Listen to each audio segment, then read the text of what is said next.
And some breaking news coming in. The cabinet has recommended President's rule in Andhra Pradesh. That decision taken after the crucial meeting of the cabinet in Delhi. Now they have in fact recommended the President's rule. This is after the contentious Telangana bill was passed in both houses of parliament. Athir Khan, our associate editor, now joining us on the phone line with more details. Athir, over to you. Well, Sanjana, there is a lot of business which has to be decided. Crucial decisions have to be taken in the cabinet.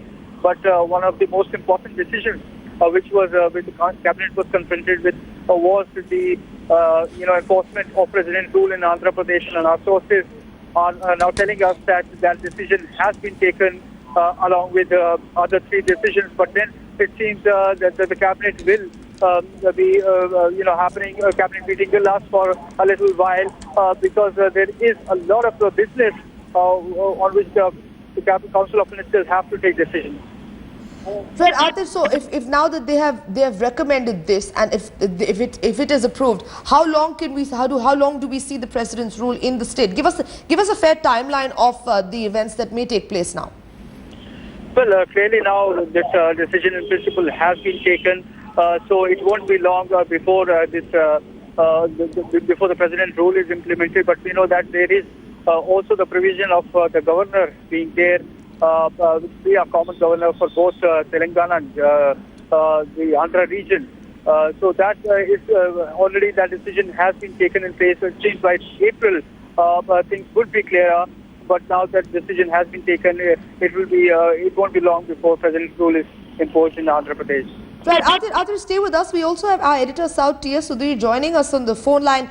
Sudhir, since neither the Congress nor any other party has staked claim to form government, obviously President's rule seems inevitable in Andhra Pradesh, and the assembly elections in the state are due along with the Lok Sabha elections.